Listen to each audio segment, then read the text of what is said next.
En el primer capítulo dedicado a esta serie, explorábamos la posibilidad de que, en un futuro cercano, los ciudadanos más razonables tengamos que contemplar la necesidad de tener que abandonar Europa expulsados por motivos económicos, legales e ideológicos.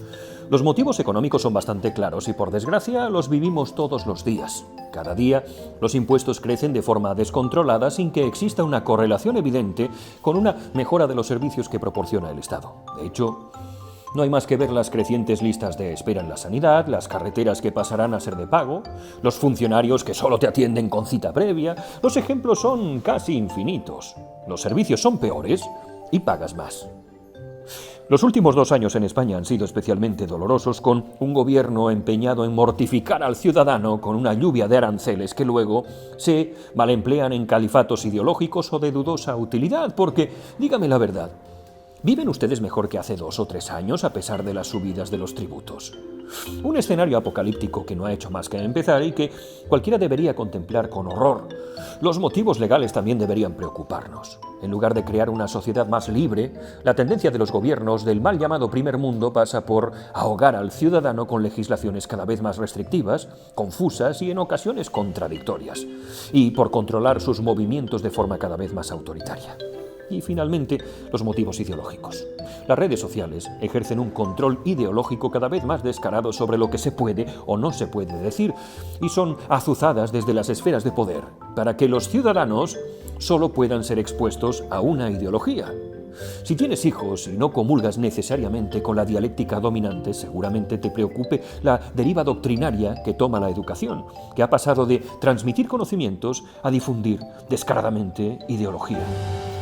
Hoy nos toca hablar de los emprendedores, esa parte de la sociedad que sufre en mayor medida los cambios que se están imponiendo como una apisonadora de forma inexorable y que se sienten cautivos y desvalidos ante la presión de un Estado omnipotente y de una Unión Europea todopoderosa. En concreto, la figura del autónomo es en España la más castigada, a pesar de ser piezas imprescindibles en el engranaje que hace funcionar el país. El autónomo es ese trabajador que no tiene horarios, cuyo salario no es fijo, con responsabilidades ilimitadas frente a las deudas que pudiera contraer. Padecen la carga fiscal más alta de la sociedad. Deben descontar de sus beneficios el IVA, el IRPF, las cuotas a la Seguridad Social. Tienen que contratar a alguien que los libre de las notificaciones de Hacienda que sí o sí se van a producir por muy bien que lleves las cuentas, algo que sumará al estrés de mantener tu negocio y lo hará insoportable. Son los que menos pueden desgravarse los gastos, deben llevar un control estricto de su facturación, a riesgo de meterse en problemas muy serios, y tienen mucho más complicado que los asalariados la obtención de una prestación por desempleo si las cosas se tuercen. En la actualidad hay rincones de Europa que todavía no son excesivamente nocivos para el emprendedor, como puede ser Chipre, donde vivo. Un régimen fiscal semejante a Chipre lo tienen Bulgaria y Rumanía. Esta santísima trinidad serían mis países de elección dentro de la Unión si fuera un empresario y quisiera florecer con mínimas trabas administrativas y un sistema fiscal que no pretende acabar contigo antes de que empieces a levantar cabeza. A continuación, iría tal vez a Irlanda o Estonia, esta última exclusivamente por las facilidades burocráticas, no por las ventajas fiscales. Sin embargo, la armonización fiscal, un término suave que en realidad quiere decir que vamos a pagar todos mucho más, es ese elefante en la reunión que, tarde o temprano, va a plantearse de forma seria. Como ciudadano europeo, el autónomo se encuentra ante un muro casi infranqueable de prohibiciones y reglamentos que le imponen cómo ejercer su negocio. ¿De qué forma tiene que ser la casa donde vivas? ¿Qué tamaño pueden tener tus neumáticos o tu cuarto de baño? ¿Cuántos años puede tener tu coche? ¿Dónde y de qué forma criar a tus hijos? Son tan solo algunos ejemplos de cómo poco a poco vivir en una de las zonas más civilizadas de la Tierra pasa una factura a tu libertad. Así que eres un tipo asediado con impuestos, cuyo país te exige más y más para que financies un pozo sin fondo de califatos ideológicos, de gobiernos autonómicos que lo único que hacen es enfangarte la vida.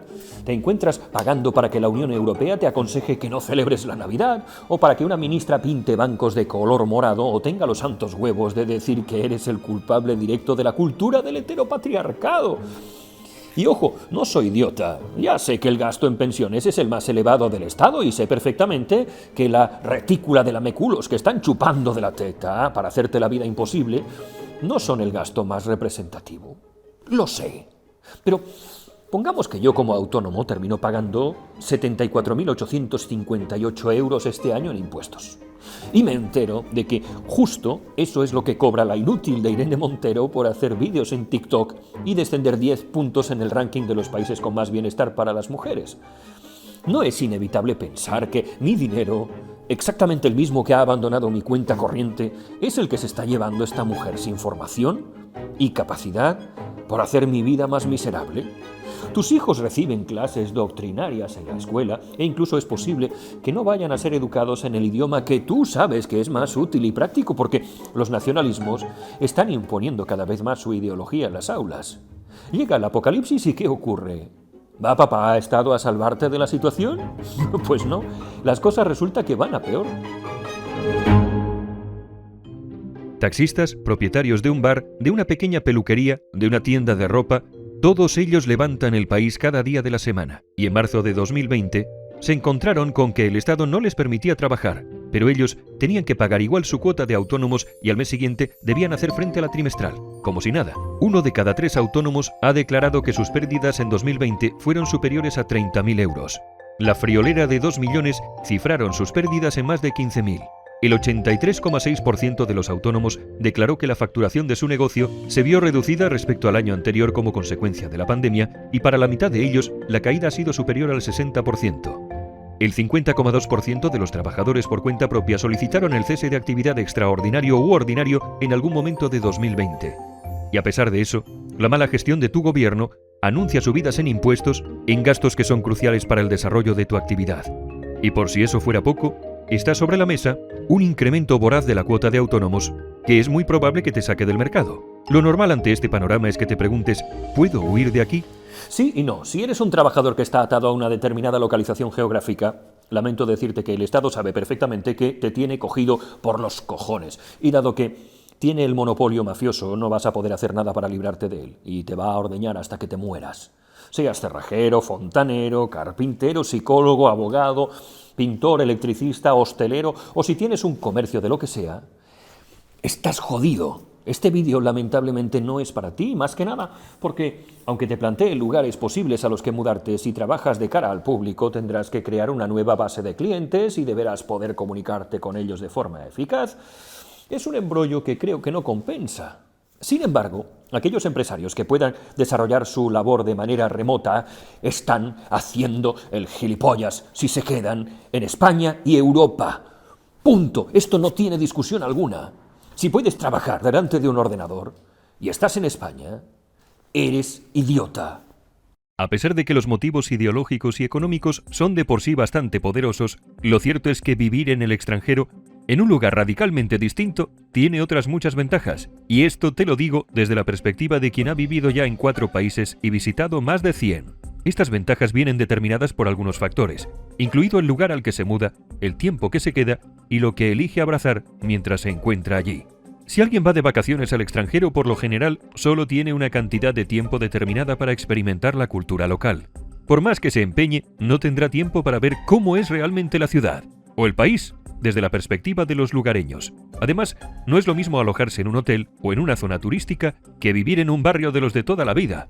Cuando vives en el extranjero, te estás sumergiendo por completo y dándote mucho más tiempo para explorar, lo que te permite experimentar la cultura de manera más completa y desde una perspectiva más cercana.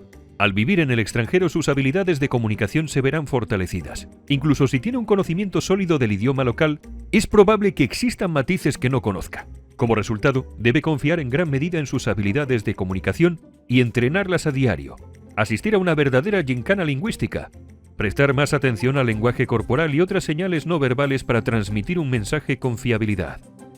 A veces, es difícil determinar en su vida si valora algo porque realmente le importa o si es simplemente un subproducto de la sociedad. A veces, pensamos que algo es importante porque nuestra cultura dice que lo es, no porque realmente lo creamos así.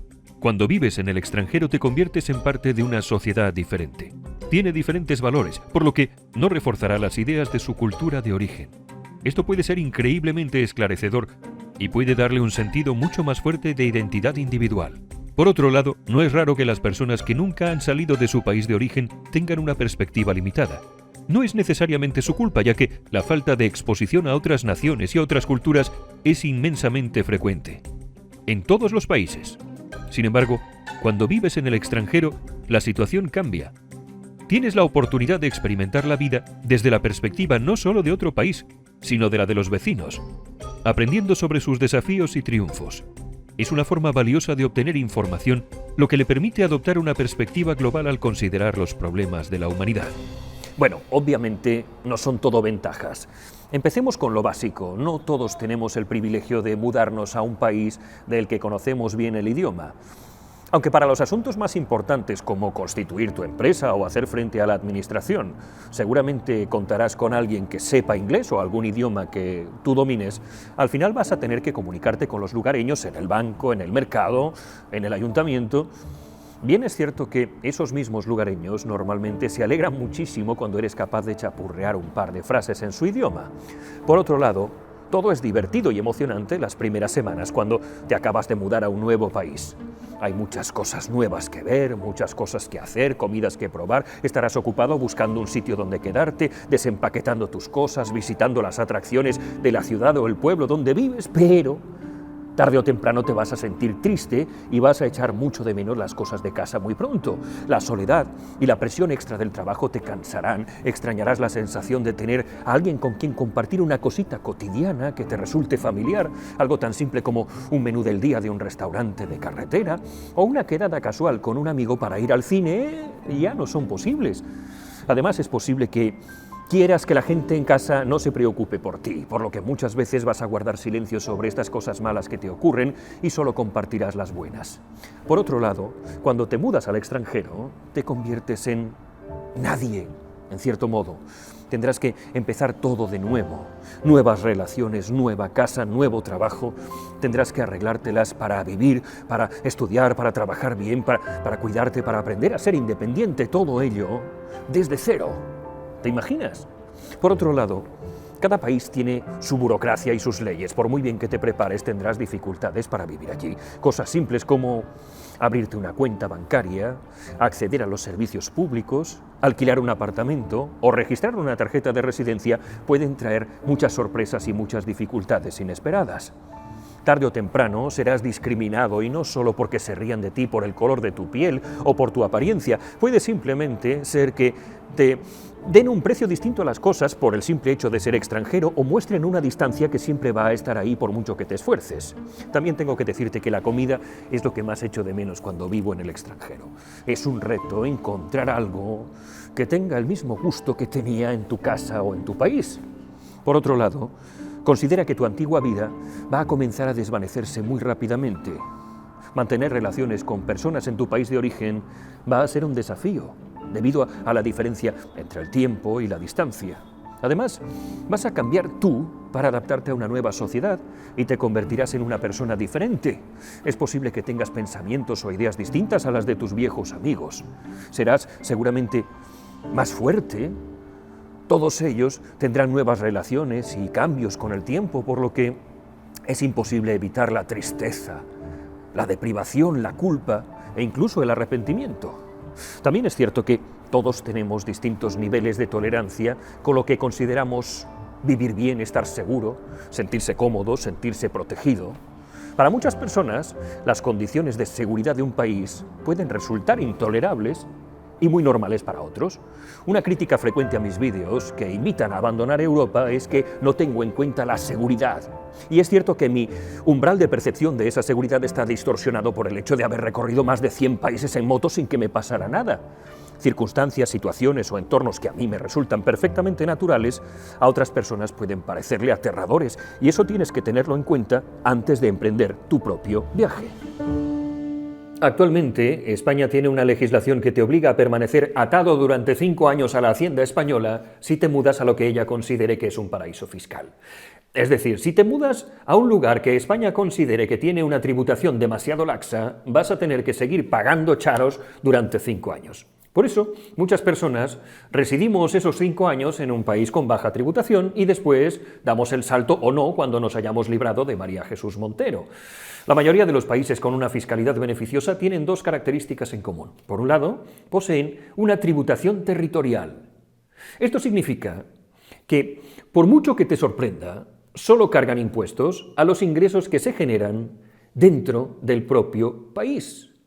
Hay 40 países en el mundo que han adoptado este paradigma. Si vives en ellos y tus ingresos provienen de fuera, no pagas impuestos. Otra característica de los países con baja tributación es que no pagas impuestos cuando tu empresa reparte dividendos. Si juntas ambas cosas, es fácil de entender por qué muchos empresarios huyen a ellos. Porque, no nos engañemos, el mayor gasto que tiene una persona en el mundo civilizado no es la vivienda, no es la comida, no es el ocio, no son los hijos, son los impuestos. Posiblemente mi primera elección para residir fuera de la Unión Europea sería Panamá. Es muy probable que los panameños ni siquiera sean conscientes de ello, pero viven en uno de los países más libres del planeta. Panamá no tiene banco central, no tiene ejército, son muy liberales en cuanto al uso de las armas e intentan, en la medida de lo posible, no depender de nadie en cuanto a alimentos y a energía. Además, mantiene un listado de 50 naciones amigas a las que facilita visados de residencia con mucha facilidad. Mi segunda opción seguramente sería Georgia. Algo me dice que acabaré tarde o temprano en este país del Cáucaso, que se sitúa en el 6º puesto en el índice mundial de facilidad para hacer negocios. Georgia es uno de esos 40 estados en el mundo que aplican una tributación territorial. Los ingresos provenientes de fuera no están sujetos a tributación. Como en un futuro voy a viajar a ese país para conocerlo, les hablaré de sus ventajas entonces. Por cierto, si tiene usted hijos, que sepa que allí la educación reglada no es obligatoria, así que nada de adoctrinamientos por parte del Estado. Para presupuestos más limitados, Filipinas. Vivir en Filipinas ofrece varias ventajas. Tiene tributación territorial, es más fácil obtener un visado permanente allí que en cualquier otro rincón de Asia. Si quieres, hasta 36 meses sin abandonar el país. Como ventaja adicional, el coste de la vida es infinitamente inferior al de Europa, con lo que tus ingresos se multiplican al instante. Una opción más popular es Tailandia. En Tailandia existen bolsas de población occidentales que se han agrupado para crear verdaderos paraísos para el emprendimiento. En concreto, la ciudad de Chiang Mai es la meca del nómada digital y ofrece una cornucopia de servicios entre los que se cuentan la conexión a internet fantástica, la comida occidental a precios imbatibles. Hay empresas establecidas en Chiang Mai que se ocupan de tu realojamiento y del proceso administrativo conocido como Visa Run, que significa que un viernes cada 3 meses tienes que salir a Laos a renovar tu visado de turista. Paraguay es también una opción muy válida y de hecho no puedo entender cómo los argentinos se quejan todo el rato de la alta presión fiscal que viven y simplemente no cruzan la frontera y se establecen allí. Todos los ingresos procedentes del extranjero están exentos de impuestos e incluso si generas el dinero en Paraguay, la carga fiscal es de solo un 10%. Hay otra ventaja enorme a la hora de residir en el país. Su cédula de identidad está asociada a la residencia y no a la nacionalidad. Y como Paraguay es miembro del Mercosur, si resides allí, tienes acceso ilimitado a la mayoría de los países de América Latina. A menudo muchas personas me escriben pidiéndome consejo. ¿Qué hago? ¿Por dónde empiezo? Y la verdad es que no tengo muchos consejos que dar, salvo, posiblemente, informarse bien, ahorrar un poco y ser osado. ¡Atreverse! Una cosa sí que es cierta, nunca jamás en la historia ha sido más fácil dar el paso. Las aerolíneas de bajo costo, los trámites online y las empresas que prestan servicios de reubicación están literalmente a un clic de distancia, como también lo está la información para emprender una aventura controlada y juiciosa. Supongo que la única duda es, ¿dónde está tu umbral de tolerancia?